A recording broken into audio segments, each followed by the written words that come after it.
Where did you first start out in radio broadcasting or in broadcasting in general, and what got you into it? Well, like all kids, I guess you want to be a professional player in some sort, degree or another.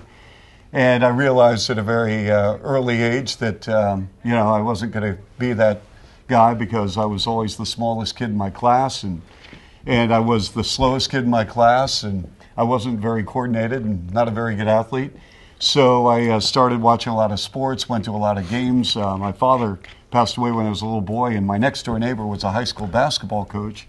And so his son was a grade behind me in school, and we hit it off, and we'd go to a bunch of games, and one thing led to the next. So I got very interested in sports. My first job was at the age of 12 at a radio station, KFKF, in Bellevue, Washington, on 104th Street, where if you made a right-hand turn, you could pick it up, and if you made a left-hand turn, you get static on the radio. but they let me polish records. Now everything is CDs, but in those days we had like records, so I got to polish them, and I swept floors and took out the trash. Okay, so you did pretty much whatever it took to stay involved, get involved.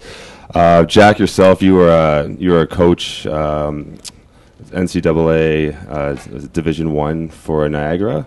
When did you stop coaching and get into broadcasting, and why did you want to get into broadcasting? Well, it's interesting. I have my master's in communications. When I was an assistant at Fordham University, I got my master's, and the only reason I got it in communications was it fit our practice schedule. Yeah. If philosophy had fit at that time, I would have got a master's in philosophy, but it just worked out that the master's happened to be in communications. I never in my wildest dreams ever thought I'd use it.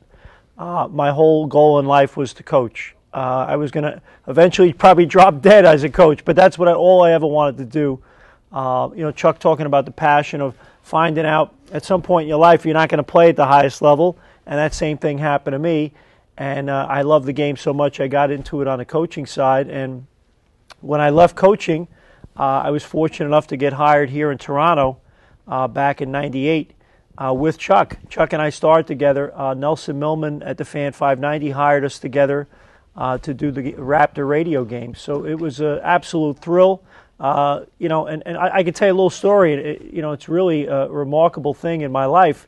When I was let go at Niagara, it was a pretty devastating thing. And then you get hired in the NBA to be a broadcaster. And I knew of Chuck from his days at DePaul. He called a few of our games when I coached at Niagara. He was the play-by-play man for DePaul. Then he was at Michigan. So you find out, wow, I'm in the NBA. I'm working with Chuck Swirsky. Yeah. I'm at the Fan 590. And I get a phone call at my house from Sports Illustrated. And I'm like, this is pretty cool. When I was the coach at Niagara, Sports Illustrated never called me. Okay. And now here I'm getting a phone call from Sports Illustrated. So that was an incredible thing. So my wife yells up to me, Jack, Sports Illustrated's on this phone. So I pick up the phone, and they go, is this Jack Armstrong? I said, yeah, this is Jack Armstrong. In the back of my mind, I'm going, these people, I never got the respect when I was coaching at Niagara for SI to call me. Now I'm in the NBA. SI's calling me. I said, yeah, this is Jack Armstrong. They said, Mr. Armstrong, this is Sports Illustrated. I said, I know who it is. They said, for $29.95, you can get a year's worth of Sports Illustrated. So it was a humbling moment right then and there. But I'm thrilled to be doing this, and I'm thrilled to be working with such a terrific guy. We've had a lot of fun over the last 10 years.